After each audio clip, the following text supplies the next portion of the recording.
How'd you get involved in drum corps? What was your first experience or memories of the activity? There were some members in my high school band that marched Sunco Sound, and I didn't know who they were.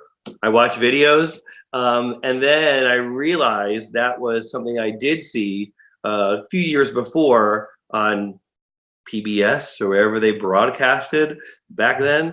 And then I realized what I was watching was not high-level marching band, it was drum corps.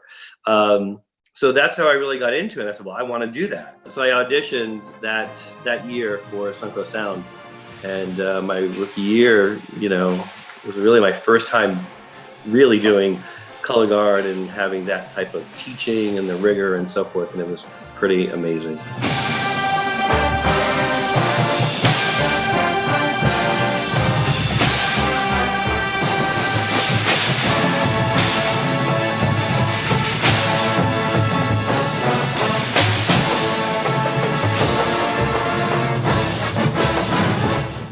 Do you have a first Phantom Regiment memory that comes to mind? I do. So I remember going on the road and getting off the bus, and everyone's getting their things together to go warm up, and I'm staring at a ton of white, and white feathers and white this and white fabric everywhere. And I was staring at the Phantom Regiment and didn't know who they were. And my guard caption head, quickly shouted my name to turn around and face forward. We have to go to warm up. But so then I realized who this Phantom Regiment was, right? And just, you could tell just sitting in the parking lot. And, I was talking to Michael Cesario the other day. It's like, back then you walked off the bus, you wore your costumes. Now, for the color guards, we wear warm-ups, then we go change. But back then we got off the bus and it was like, okay, who's going to win parking lot right now? All the costuming and everything. Well, it caught my attention.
It was beautiful, and that was an incredible year. In fact, for the drum corps and the color guard, that was the year they won color guard. What's one of your favorite Phantom Regiment shows over the years? I remember in 1994, it was the black and white show. I think they called it Songs for a Summer Night.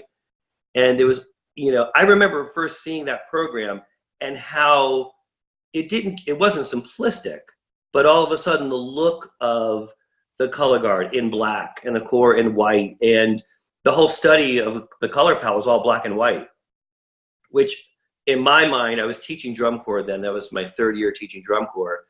And then they caught my eye from that standpoint of how different it was from years before, in terms of all of that glitz and glamour from a few years before. It took a completely different turn that year.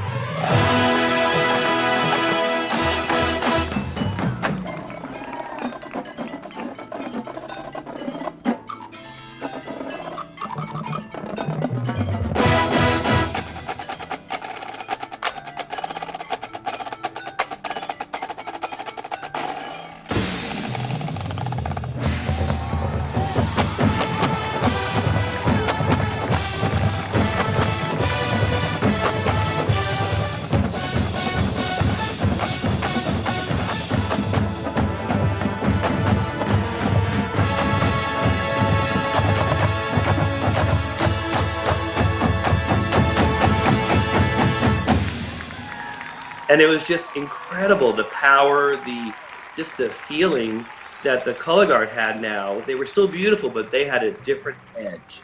So this is a return for you to the Phantom Regiment after a few years away. Do you have a favorite memory from your previous time here? Yeah, I do. 2006 was my second year with the drum corps. And that was the year we did Faust. And I remember we were, going, through different ideas and conceptual. But one of the things that had come up was, are we doing guys or not in the color guard? And that might have come up from Dan Farrell, but it really started also with Dr. Dan Richardson, who he wasn't really on the design team. He would always say, I'm going to sit in the back corner and just eavesdrop, and maybe I'll offer a couple of suggestions.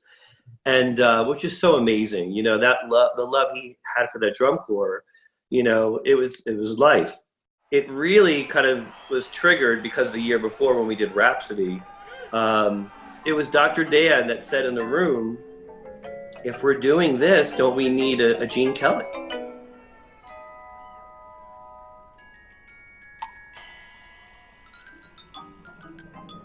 I remember he was slightly behind me, and I turned around slowly to look at him, and I said, are you serious? Like, there's gonna be a guy in the color guard? Like, this is even a thing?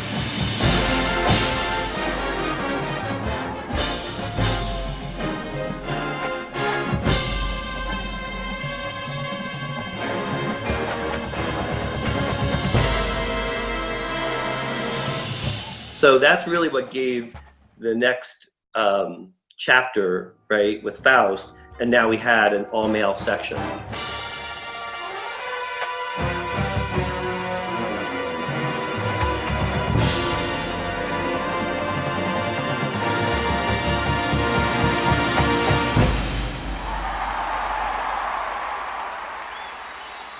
All right. So leading into creating that this year, what are you most excited about for 2020? I think I'm really most excited about being able to be with a group of friends, colleagues that we've worked together before, caption managers and caption heads who I've taught. There's such a natural connection between the staff that's coming together, and such history of people who have worked together and have done great work with the Corps. It's like, for me, to be back with those individuals is everything.